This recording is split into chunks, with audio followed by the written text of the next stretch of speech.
దుర్గి. గట్టి మాట. దుర్గి. దుర్గి మండలం కూడా దుర్గేనా? దుర్గి. మామూలుగా మచ్చల నియోజకవర్గం, పల్నాడు జిల్లా. మీరు విత్తనాలు కంపెనీ ఏ విత్తనాలు తెచ్చారు?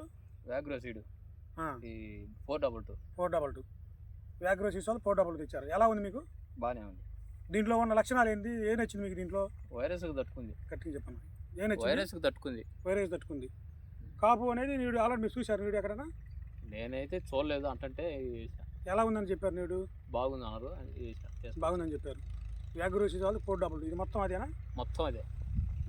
అక్కడ నుంచి నేను నిలబడకాంచి బిట్టు మొత్తం అదే. విత్తనం పేరు చెప్పండి. మామూలుగా చెప్పలే. మామూలుగా అంటే నీకైతే విత్తనం నచ్చింది. ఎందుకంటే వైరస్ తట్టుకుంటుంది. మెయిన్ అది వైరస్ తట్టుకుంటుంది. కాపు అనేది ఇంకా సేవల బలాన్ని బట్టి వచ్చింది. దుర్గి మండలం దుర్గి గ్రామంలో రైతు పేరు, ఇంటి పేరు తన్నీరు భీమా. ఇంటి పేరు భీమా శివ దగ్గర ఉన్నాము. రైతు మాటలు ఏమని మాట్లాడుతున్నాడంటే, నాకు దీంట్లో వైరస్ చాలా తట్టుకుంది, నాకైతే విత్తనం నచ్చింది.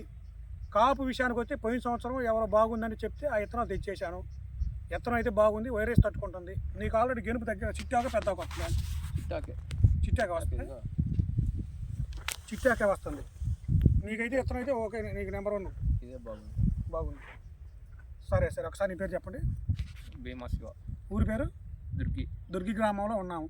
వెనకొండ రూట్లో ఉన్న పొలాల్లో ఒకసారి రైతులకు వెళ్దాం వచ్చాము. అందరూ రైతులు ఏ విత్తనం వేసినా కానీ మన కాడ తెచ్చిన విత్తనాలు, మహాలక్ష్మి సీడ్స్ విత్తనాలు అందరి కుడి ఎడంగా అన్నీ బాగున్నాయి. ఏదన్నా మేము ప్రతి సంవత్సరం మీ దగ్గర విత్తనాలు కొంటున్నామని సూర్య శ్రీనివాసరావు గారు కానీ, మన భీమా శివ గారు కానీ, ఎవరైనా విత్తనాలు బాగున్నాయి 422 వేరే రకాలు తెచ్చినవి అన్నీ బాగానే ఉన్నాయని చెబుతున్నారు. రైతు దగ్గరే ఉన్నాం. రైతు మాటల్లోనే మనం విన్నాం.